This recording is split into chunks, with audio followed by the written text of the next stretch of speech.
morning, everybody. That was a very long coffee break. That's Brazilian-style coffee break.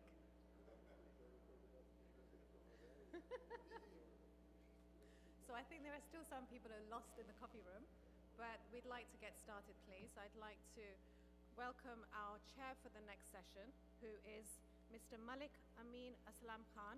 He's an IUCN councillor. He's the chair of the Green Growth Initiative in KPK province in Pakistan.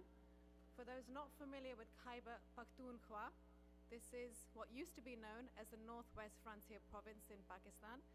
And Malik Amin is also a legislator in the Provincial Assembly, and he is the former Minister of State for the Environment.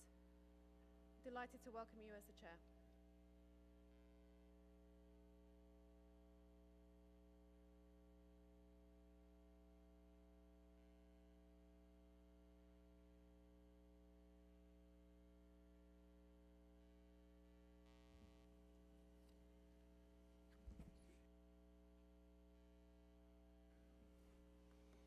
Okay, thanks very much, and I hope you're all back after the coffee break. I would like to invite our four eminent speakers for this session. The first one is Deputy Viviane Ledessaz, who's also a member of Globe France and a member of the legislature in the French Assembly. Please. The second speaker we have is Deputy Juan Carlos Villalonga, who's from Argentina and a member of the Parliament of Argentina. Please. We also have with us, please, Madam, have a seat, Deputy Braulio Guevara Urbiola, who's from Mexico, an eminent member of the Parliament and also a member of the Globe. The final speaker we have is Honorary Sarney Filho, who's a member of the House of Representatives and former Minister of the Environment from Brazil. Please.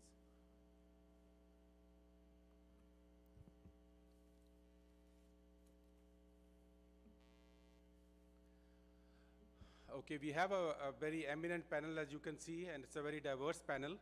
And we'll be talking about the issue of environmental governance and how we can make it more effective, and what is the role of legislators in that whole process.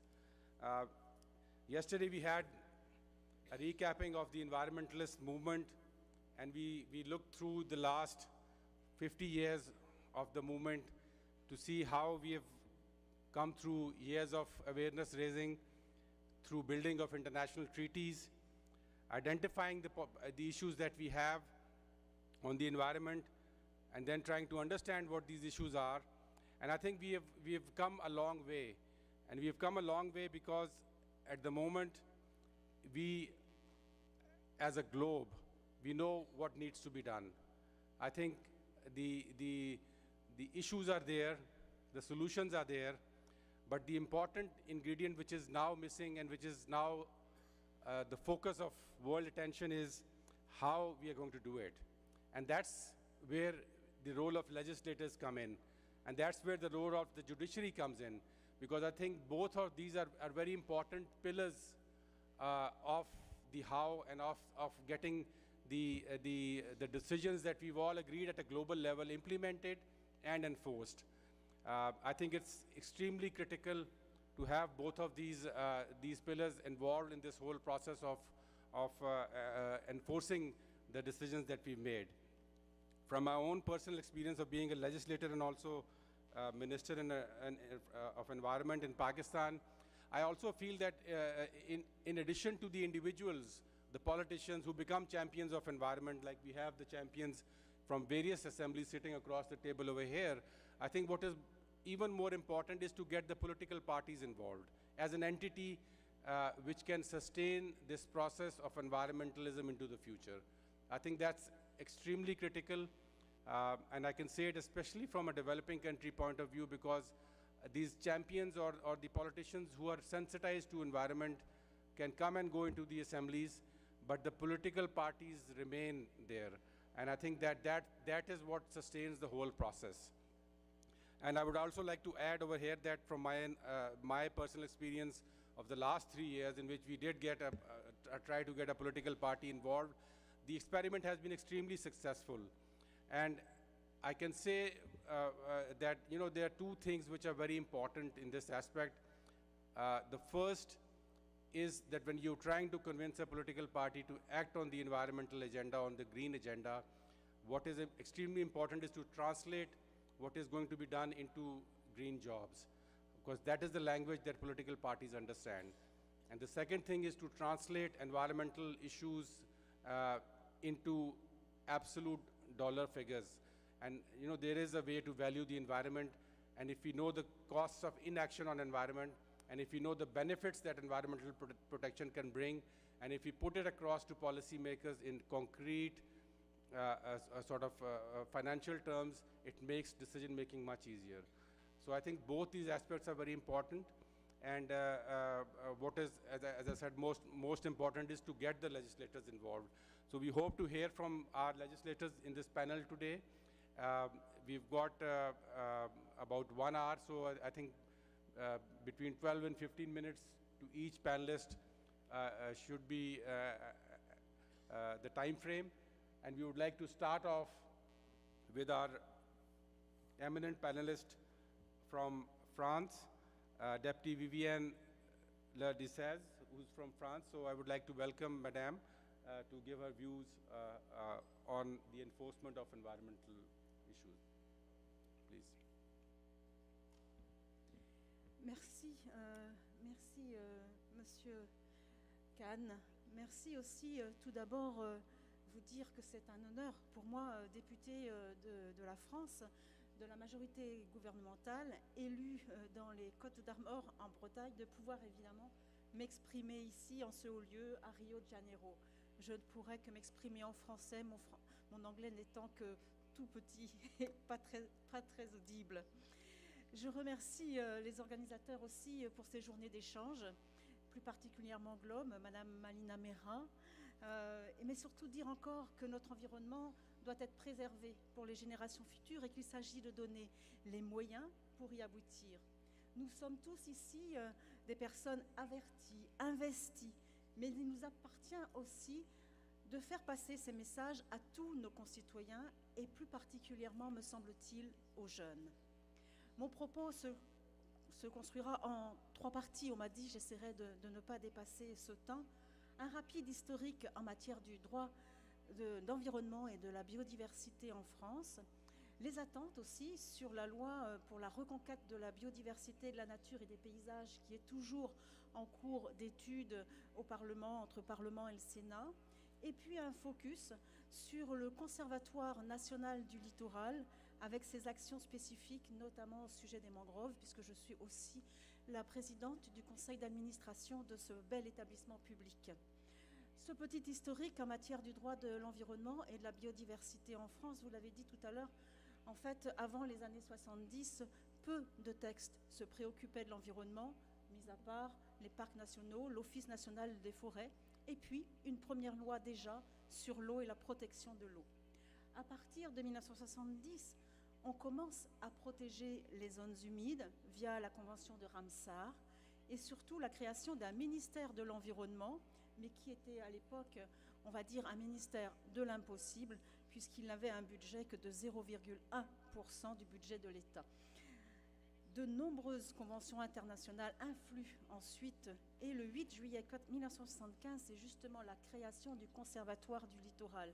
J'y reviendrai en fin de propos. Ce conservatoire qui prévoit la préservation du tiers naturel le long de nos rivages. Ces espaces littoraux sont des espaces de conflit, des espaces fragiles où se manifestent de normes justement conflits importants et où la pression anthropique est particulièrement forte et encore de nos jours sur les littoraux, comme l'a souligné tout à l'heure justement M. Oumar Sy, député du Sénégal. Il faut savoir que pratiquement 40% de la population mondiale vit à moins de 60 km de nos côtes et de vos côtes. D'autant donc les motifs qui justifient l'intervention de l'État, et il est important, à mon avis, de souligner que cette intervention est possible et qu'elle peut être aussi efficace. Donc, en 1976, une loi sur la protection de la nature qui devient d'intérêt général et vient protéger les espèces. Justement, en prenant la liste nationale est établie et les arrêtés de biotopes. Il faut attendre 1985-1986 pour protéger à la fois la montagne et le littoral, à la fin de protéger justement les équilibres biologiques, l'érosion et la préservation des paysages. Ces lois ont pour but de maîtriser l'urbanisation sur des sites particulièrement, je l'ai déjà dit, fragiles. En 2009, on avance, puis 2010, des lois dites Grenelle 1 et 2 interviennent de manière pratique mais pas suffisamment précise, avec 250 décrets. Vous comprenez que c'est difficile ensuite de mettre en place et qui malgré tout mettent en œuvre ce qu'on appelle les trames vertes et bleues, des véritables corridors écologiques. Ce n'était pas forcément un atout et une découverte, puisque ces trames vertes et bleues avaient déjà été largement abordées au sommet de Rio, sommet de la Terre, ici à Rio, en 1992, ratifié uniquement par la France que 2 ans plus tard. Depuis cette nouvelle mandature, la loi du 18 août 2015 relative à la transition énergétique pour la croissance verte, différents plans d'action l'accompagnent et, j'espère, vont contribuer plus efficacement à la lutte contre le dérèglement climatique. Je ne vais pas énumérer évidemment cette loi qui est aussi importante, qui permet surtout le développement des énergies renouvelables, le développement des transports propres, la promotion de l'économie circulaire, l'information, la consultation des citoyens, et puis, tout simplement, l'interdiction des sacs plastiques. Je pense que c'est un phénomène important sur toutes nos côtes et dans tous nos espaces, et ça devrait être sur l'ensemble de notre planète. Mais nous avons aussi une considérable production de normes issues du droit international, du droit communautaire de l'environnement, où la transposition n'est d'ailleurs toujours pas très bien assurée. Je voudrais aussi ne pas oublier une loi qui bientôt renforcera notamment la protection des lanceurs d'alerte, en leur donnant la possibilité de rester dans l'anonymat et en leur permettant d'accéder à un conseiller juridique sur leurs droits. Et c'est aussi une façon d'être à l'écoute de chacun, et notamment du citoyen qui est intéressé par tous les mouvements, tout ce qui se passe au niveau de l'environnement. Et puis, bien sûr, la loi pour la biodiversité, la reconquête des paysages et de la nature. Donc, c'est un texte fort, un des textes les plus forts depuis 40 ans, qui ouvre des perspectives très favorables, me semble-t-il, pour la protection justement de notre environnement. Monsieur Sébastien Baby, hier, vous a aussi fait part de quelques particularités de cette future loi, qui sera encore en discussion très prochainement entre nous, députés, et les sénateurs, et j'ai pu justement être responsable de cette loi au titre du Parti socialiste. Donc nous sommes en discussion constante, avec énormément de pression, comme vous pouvez vous l'en douter.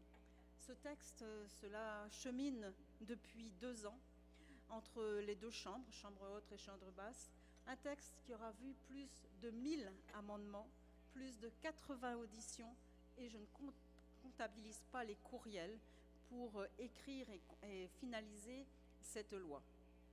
Cette loi introduit notamment la définition de la biodiversité, qui est encore un terme récent. Donc on a essayé dans ce texte de la définir, et aussi qui met le principe d'éviter, réduire et compenser, avec un objectif d'absence de perte nette de gain de la biodiversité. C'est déjà quelque chose d'important. Une création d'une agence qui regroupera les différents acteurs de la biodiversité, et il introduit aussi d'une manière forte le principe de préjudice écologique dans le Code civil, où les dommages et intérêts seront affectés à la nature endommagée, et toute personne ayant intérêt à agir pourra le faire avec une prescription de 30 ans. Ce texte aussi prévoit la ratification du protocole de Nagoya et fixe un cadre clair pour l'accès aux ressources génétiques et aux connaissances traditionnelles, ainsi que pour un juste partage des avantages susceptibles d'en être tirés. Un dispositif qui est important pour les communautés, notamment nous pensons à la Guyane, qui est à proximité ici à la frontière du Brésil, dès lors qu'il y aura un retour d'une activité commerciale. Ce texte pour la biodiversité instaure aussi un principe de solidarité écologique entre les territoires. Madame Michelot l'a également évoqué hier matin. Je pense notamment aux territoires riches de zones humides qui sont protégées et qui sont des réserves d'eau utiles pour les métropoles à proximité. Alors on peut se demander à terme pourquoi ces zones rurales riches de biodiversité ne pourraient-elles pas profiter aussi des apports des pôles urbains à côté qui sont un peu plus riches et qui ont des moyens financiers aussi un peu plus importants. Mais nous n'y sommes pas encore, c'est surtout le principe qui est mis en place. Le monde marin est également pris en compte, car n'oublions pas évidemment que l'océan fait partie de notre richesse à tous, et un point particulier a été mis en place sur l'interdiction du dragage des fonds sous-marins dès lors qu'il y a la présence de récifs coralliens. Et une chose qui a fait aussi énormément de débats, c'est l'interdiction des insecticides de la famille des néonicotinoïdes au 1er septembre 2018. En fait, c'est vrai que ces insecticides ont un influx important sur le système nerveux des abeilles, et de récentes études scientifiques aussi relèvent des effets possibles sur le développement des êtres humains. Nous avons donc réussi à faire passer cet amendement dans cette loi pour la biodiversité. Donc on va revoir, nous en sommes à mi-parcours. J'espère que ce point-là bien précis sera aussi important. Voilà rapidement énuméré un texte que je vous disais lourd, de plus de 150 articles, et j'espère qu'il sera efficace le plus tôt possible. Nous avons essayé de limiter justement le nombre de décrets pour que la loi soit le plus claire possible et qu'elle puisse être appliquée au plus vite. Alors je vais revenir sur le Conservatoire du littoral. Le littoral qui est justement la frange sensible entre terre et mer. Un endroit merveilleux, magnifique, où chacun voudrait parfois y vivre. C'est un établissement public français, créé donc en 1975. Nous avons fêté les 40 ans l'an dernier. Un établissement dont le cœur de métier est de se rendre propriétaire de sites littoraux pour les protéger, mais pas simplement les protéger et les mettre sous cloche, les protéger pour les ouvrir au public, pour leur faire comprendre justement de l'intérêt de ces espaces riches de cette biodiversité, et ceci en concertation toujours avec les collectivités territoriales. Ces espaces peuvent représenter également des zones, ces espaces sont donc fragiles, je vous l'ai déjà dit, et un endroit plus particulièrement, ce sont aussi des zones tampons lors des submersions marines ou de l'élévation de la mer. Ce sont à ce jour 160 000 hectares de préservés sur l'ensemble des côtes métropolitaines et des Outre-mer. Le conservatoire est un acteur donc privilégié de la protection aussi des mangroves, car ce sont des systèmes fragilisés et en recul qui rendent des services très importants pour autant. C'est une nurserie pour la faune aquatique, la captation du carbone, l'épuration et la dépollution des eaux de ruissellement, la stabilisation des zones côtières. Cette fonction protectrice des mangroves est d'autant plus précieuse dans un contexte de dérèglement climatique. L'objectif pour le conservatoire étant de passer de 35 000 à 40 000 hectares qui seraient affectés d'ici 2020. D'ailleurs, un séminaire sera organisé le 1er juin à Paris sur ce sujet, et si vous pouvez en être des nôtres, je serai ravie. Le temps passe très certainement. Voilà quelques expériences que je voulais partager avec vous. Je vous remercie de votre attention. Et comme le disait Jean Jouzel, la communauté internationale est maintenant au pied du mur. Il faut absolument agir. Les pays agissent contre le dérèglement climatique. C'est pris en compte. mais je pense que nous ne devons plus nous devons nous en réjouir. Mais la biodiversité est intimement liée avec le climat et nous devons aussi agir pour sa préservation et l'accompagner dans les années à venir. Merci.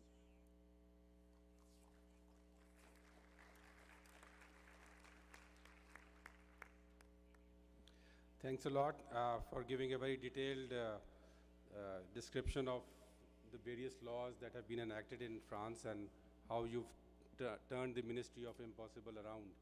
I think it goes to the credit of France. Our next speaker is our esteemed legislator from Argentina, Mr. Juan Carlos Villalonga, and he comes highly recommended by our friend from Argentina, Mr. Miguel Pelerano, so we look forward to hearing from you. Bueno, buenos días o buenas tardes ya.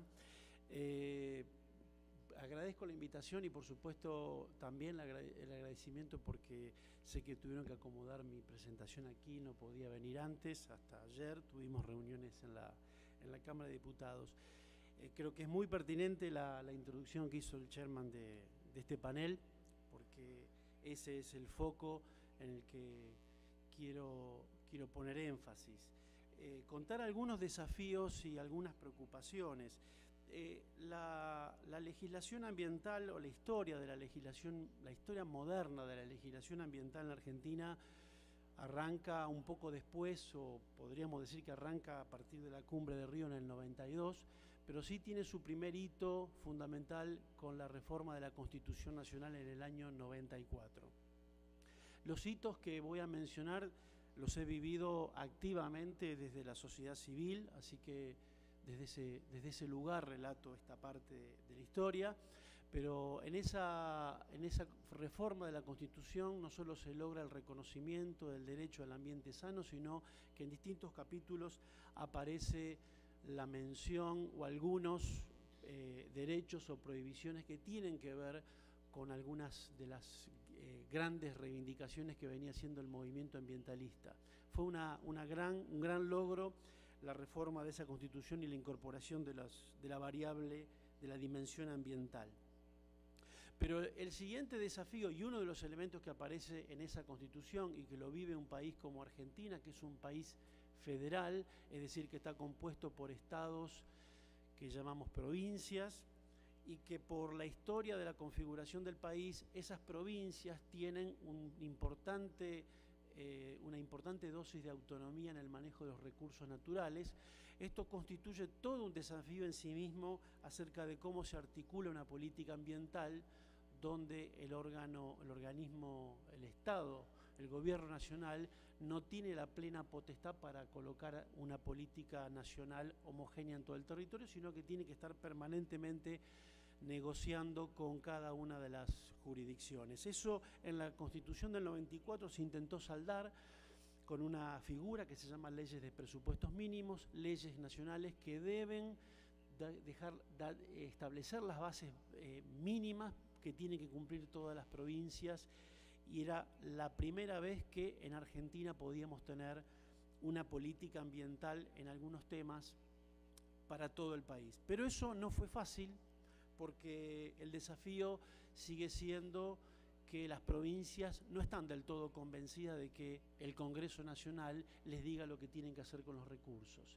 Esto tiene que ver con la configuración del país, y yo creo que esto sucede con algunos otros países, pero es un primer desafío que lo tenemos resuelto en el papel y no está resuelto del todo en lo político. Así fue como se generaron algunas leyes importantísimas, la Ley General del Ambiente, que de algún modo establece los principios básicos de lo que debiera ser una política ambiental nacional, desde el ordenamiento territorial, el ordenamiento ambiental del territorio y algunas otras herramientas. Y a partir de allí aparecen algunas leyes que surgen fundamentalmente de las demandas de la sociedad civil y un fuerte debate público, tales como en el 2007 la Ley de Bosques, y que están estas leyes íntimamente vinculadas con el devenir de la economía nacional. En la década de los 90 se expande fuertemente la actividad agroindustrial vinculado con las nuevas tecnologías que se implementan en mediados de esa década, básicamente con la introducción de las semillas transgénicas, lo cual permitió no solo aumentar productividad, sino además llegar a más zonas del país, y esas zonas tenían ecosistemas frágiles como bosques nativos. Así que hubo que hacer allí un enorme esfuerzo para que pudiéramos ordenar el territorio en cuanto a la protección de bosques. Seguido de eso, en los últimos 10 años tuvimos otra oleada de inversiones y de desarrollo económico que tiene que ver con la minería, y nos comenzó a pasar algo similar a lo que comentaba hoy el colega de Colombia con los páramos. Empezaron a hacer minería en alta montaña y comenzamos a sufrir el deterioro de los glaciares en la cordillera. Tuvimos una ley de glaciares y otra vez las confrontaciones no fueron sencillas, logramos la ley. Y lo que tenemos ahora en carpeta, digamos, sobre la mesa, es todo un nuevo desafío, que es que Argentina tiene el segundo y tercer reservorio, así lo señalan algunas entidades, de gas y petróleo no convencional. Es decir, comienza ahora el desarrollo del fracking, una nueva frontera de desarrollo de hidrocarburos, lo cual también es un desafío para la protección ambiental. Y uno de los debates que también estamos en este momento calientes, que es la protección de los humedales, la protección de los wetlands, que es parte de la agenda que tenemos hoy en el Parlamento. Pero todo esto que estoy contando ha sido la reacción parlamentaria de la sociedad civil frente a lo que la economía nos venía proponiendo. Y la verdad que lo que yo considero, y lo dije hace pocas semanas cuando empezamos a trabajar en la Comisión de Ambiente de Diputados, es que el gran desafío como legisladores que tenemos en términos futbolísticos es pasar de la defensa, de estar cuidando que no nos metan más goles, y pasar al campo contrario y pasar al ataque. Esto dicho en términos de pasar a diseñar esto que recién hablamos con respecto a empleos verdes, al desarrollo verde, a cuál es el modelo de desarrollo que nos permitiría superar virtuosamente estos desafíos. Porque si no, siempre estamos viendo cómo paramos topadoras y cómo paramos el daño. Paso yo, tengo algunas diapos que simplemente van a servir de apoyatura a lo que digo. Esto no es nada nuevo, todos lo conocen, es el programa de Naciones Unidas que esbozó lo que sería este principio de la economía verde. La verdad que como legisladores tenemos que tener esto en mente, y todo lo que pensemos de aquí en más, si queremos estar a la altura del desafío, es que todas nuestras leyes y todo nuestro andamiaje legal tiene que estar pensando en diseñar una economía baja en carbono, que sea eficiente en el uso de los recursos y que sea socialmente inclusiva. Y en esto es donde enlazo con lo de los empleos verdes que se mencionaba. Y creo que aquí tenemos un desafío, un segundo desafío enorme. Disculpen, voy rápido porque quiero terminar con todo. El segundo desafío que tenemos es que somos un país, y esto lo compartimos seguramente con muchos de ustedes y algunos otros países de la región, es que somos un país extremadamente presidencialista, con lo cual se impone por sobre todo la agenda presidencial. Y la agenda presidencial, la del Poder Ejecutivo, es una agenda eminentemente de corto plazo. Está pensando en las urgencias de los próximos 4 años, y es legítimo, por supuesto que también tendría que estar pensando en largo plazo, pero somos países que tenemos las crisis, las tenemos prácticamente, que convivimos con esas crisis todos los días. Por lo tanto, el corto plazo es lo que impone la agenda del Ejecutivo. Es el legislativo, el poder legislativo, el que podría estar incorporando esa mirada de largo plazo en la política de nuestros países. Yo creo que para mí ese es uno de los grandes desafíos que tenemos como legisladores y como parlamentarios, digo particularmente en América Latina. Uno de los elementos que quiero mencionar, porque se ve con total claridad el desafío que tenemos por delante, la brevedad del tiempo del que disponemos y la dimensión a lo que debemos dar respuesta. Y es esta parte de la economía verde que tiene que ser baja en carbono. Algo conocido por todos, estas son las curvas de emisiones, y quiero que nos detengamos por un momento en lo que significa lo que se firmó en París para nuestros países. Los presidentes que han firmado, y mi presidente lo ha hecho, mi país lo ha hecho, y casi 175 países firmaron el acuerdo el 22 de abril pasado, pero la verdad estoy convencido que la mayoría de ellos no tienen la menor idea de lo que allí han firmado. El Acuerdo de París, aún con su lenguaje diplomático, señala que tenemos que estar no solo con objetivos climáticos de 2 grados y llevándolo en lo posible a 1.5, eso significa para nuestras economías un esfuerzo y una transformación de una magnitud que ni nos